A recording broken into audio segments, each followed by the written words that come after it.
नमस्कार, आपण पाहतायत ठळक वार्ता। राष्ट्रवादी काँग्रेस पक्षाचे पक्षप्रमुख शरदचंद्र पवार यांच्या वाढदिवसानिमित्ताने सन्मान कर्तृत्वाचा 2024 या कार्यक्रमाचे अविनाश देशमुख यांच्या माध्यमातून आयोजन करण्यात आले होते। यावेळी बदलापूर शहरातील आशा वर्कर, वकील संघटना, कराटे किड्स, भारतीय सैनिक, पत्रकार यांचा यावेळी सन्मान करण्यात आला। यावेळी जिल्हा परिषद उपाध्यक्ष सुभाष पवार, अंबरनाथ शहराध्यक्ष सदाशिव मामा पाटील, प्रदेश सचिव हेमंत रुमने, जिल्हाध्यक्ष विद्याताई वेखंडे, माजी नगराध्यक्ष प्रियेश जाधव, वागणी शहराध्यक्ष भूषण देशमुख यांची प्रमुख उपस्थिती होती। प्रतिनिधी अनिकेत सोनावणेसह राहुल साळवे, ठळक वार्ता, बदलापूर। देशाचे नेते, राष्ट्रवादी काँग्रेस पक्षाचे अध्यक्ष आदरणीय शरदचंद्र पवार साहेब यांच्या 84व्या वाढदिवसाच्या निमित्ताने आज बदलापूर शहरामध्ये आमचे मित्र अविनाशजी देशमुख आणि त्यांच्या सहकाऱ्यांच्या वतीने बदलापूर शहरातील विविध क्षेत्रामध्ये कार्य करणाऱ्या वकिली क्षेत्रात असतील, आरोग्य क्षेत्रामध्ये असतील, शैक्षणिक क्षेत्रात असतील किंवा इतर सगळ्याच क्षेत्रामध्ये चांगलं काम करणाऱ्या कर्तृत्वाचा सन्मान आज या ठिकाणी झाला आहे। निश्चितच हा चांगला उपक्रम अविनाशजी देशमुख आणि त्यांच्या सहकार्याने या ठिकाणी केला आहे, त्यांचं अभिनंदन करतो। ज्यांचा सन्मान या ठिकाणी झाला त्यांना सुद्धा अभिनंदन करतो, त्यांना शुभेच्छा देतो। आणि हा एक चांगला उपक्रम पक्षातर्फे या ठिकाणी आयोजित केला आहे। म्हणजे पक्षाचं धोरण सुद्धा हेच आहे, 80% समाजकारण आणि 20% राजकारण। गेल्या अनेक वर्षापासून राष्ट्रवादी काँग्रेस पक्षाचं धोरण राहिलेलं आहे आणि त्या आज राष्ट्रवादी शरद पवार पक्षाकडून कर्तृत्ववान लोकांचा सत्कार करण्यात आला। काय उपक्रम होता आणि काय प्रयोजन होतं? आदरणीय पवार साहेबांचा वाढदिवस 84वा वाढदिवस आज 12 तारखेला झाला। त्या वाढदिवसाच्या निमित्ताने पूर्ण देशभर सर्व पक्षाचे लोक, इतर पक्षाच्या देखील आणि राष्ट्रवादी काँग्रेस शरदचंद्र पवार पक्षाच्या देखील लोकांनी आज तो कार्यक्रम सगळ्यांनी राबवला, देशभर राबवला।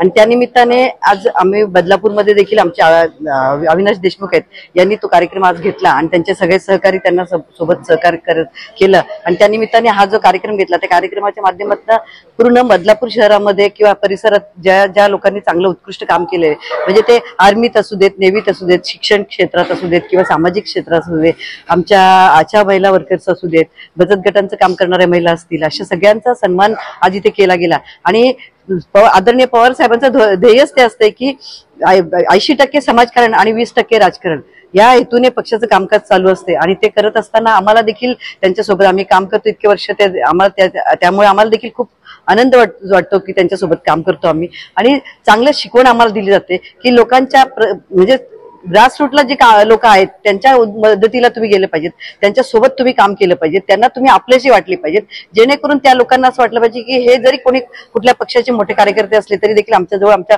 आपुलकीने येतात। आज आमचे अविनाश देशमुख आहेत, हे प्रदेशचे सरचिटणीस आहेत, तरी देखील त्यांनी हा कार्यक्रम चांगल्या पद्धतीने आज राबवला। मी मनापासून त्यांचे देखील धन्यवाद मानते आणि आदरणीय पवार साहेबांना शतायुषी होत साहेब अशी मी परमेश्वराकडे प्रार्थना करते आणि माझे 2 शब्द सुनावते। तर आणखीन एक प्रश्न आहे, तुम्ही भाषणामध्ये म्हणालात की निवडणुकीच्या निकालावरती एकंदरीत सगळे विरोधक जे आहेत ते असमाधानी आहेत आणि कुठेतरी ईव्हीएम वर संशय व्यक्त केला जातोय, तर त्या अनुषंगाने तुम्ही आंदोलन देखील उभं करणार आहात माटाव संदर्भात, कशा स्वरूपाचं आंदोलन? आमचे पक्षाचे कार्यकर्ते ते सगळे, म्हणजे आम्ही असं नाही, असं लोक हे महाविकास आघाडीचे सगळे कार्यकर्ते आम्ही सगळे रस्त्यावर उतरणार आहोत। तहसील कार्यालयावर किंवा कलेक्टर ऑफिसवर आम्ही मोर्चा काढणार आहोत किंवा वेळ पडली तर मंत्रालयावर देखील आम्ही मोर्चा काढणार आहोत। कारण असं केल्याशिवाय ईव्हीएमचा प्रश्न सुटणार नाहीये। आणि आपण सगळेजण आम्ही कशाला सांगायला पाहिजे किंवा आमच्या कार्यकर्त्यांनी कशाला सांगायला पाहिजे, तुम्ही आत्ताचे जे रिझल्ट लागलेत हे तुम्हाला देखील लक्षात येतं की आत्ताचे हे रिझल्ट कसे लागले आहेत। त्यामुळे आम्ही काहीतरी वेगळं काय करणार नव्हतं, आम्ही करणार आहोत ते जनतेच्या विचारांनी करणार आहोत। जनता आमच्या सोबत राहणार आहे आणि सगळेजण सांगतात की आम्ही शहापूरला बघितलं, मुरबाड मतदारसंघामध्ये बघितलं, जी गावं पूर्ण आमच्याकडे राहणारी होती त्या गावांमध्ये देखील आम्ही 50-50% झालो। काही ठिकाणी आम्ही पूर्ण राहणार होत तिथे ते जास्त राहिलेत आणि आम्ही कमी राहिलोत, असं खूप ठिकाणी झालेलं आहे। शहापूरमध्ये देखील अशा बऱ्याचशा गावांमध्ये, पाड्यांमध्ये असं झालेलं आहे। म्हणजे मग राष्ट्रवादी काँग्रेसचं जर एवढं काम आहे, एवढं लोकांचं, आणि तुम्ही बघा सुप्रियाताई आल्या तेव्हाची सभा बघा बदलापूर मधली, किंवा आमचे जयंत पाटील साहेब प्रदेशाध्यक्ष आले तेव्हा मुरबाडची सभा बघा, खूप मोठ्या संख्येने लोक पुढे येत होते आणि स्वतः निवडणुकीच्या कार्यक्रमामध्ये भाग घेत होते. आणि एवढं सगळं असताना देखील जर अशा पद्धतीचा रिझल्ट लागतो तर नक्कीच हा प्रकार सगळा ईव्हीएमचाच आहे आमचं म्हणणं आहे. आणि आदरणीय गोटराम पवार साहेब असतील, त्यांनी देखील लोकांची सेवा इतकी वर्ष आमदार असताना केलेली, ती खूप प्रामाणिकपणे सेवा केली आहे. खूप जनमानसात वावरणारी माणसं आहेत ती.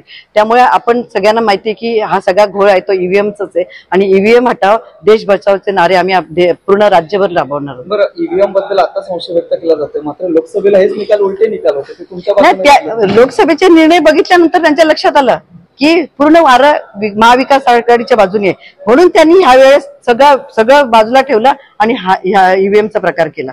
काय सांगाल, सरकारचा उपक्रम आयोजित केलेला होता, एकंदरीत काय माहिती द्या? बघा, कला, क्रीडा, साहित्य, पत्रकारिता सगळ्या स्तरामध्ये क्षेत्रामध्ये जे काही मान्यवर लोक आहेत ते आपापल्या क्षेत्रामध्ये कामगिरी करतात, समाजसेवा करतात. आदरणीय लोकनेते पवार साहेबांच्या वाढदिवसानिमित्त याच गोष्टीचा धागा पकडून आम्ही त्या क्षेत्रामध्ये त्या लोकांचा इथं पवार साहेबांच्या वाढदिवसानिमित्त सांगतो. आम्ही त्यांचा शाल श्रीफळ देऊन सन्मान देऊन सत्कार केलाय की येणाऱ्या त्यांच्या भावी पिढीमध्ये पुन्हा त्यांना जोमानं या फील्डमध्ये काम करता येईल, हा आमचा उद्देश असतो.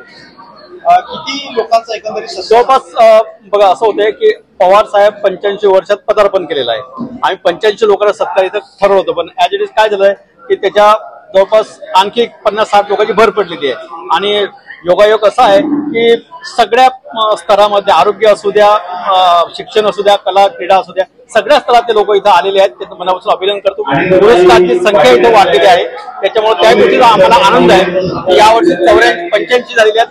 85 वर टप्पा पार पडलेला आहे. दरवर्षीप्रमाणे लोकांची संख्या आणि पुरस्कार घेणाऱ्याची संख्या वाढत आहे.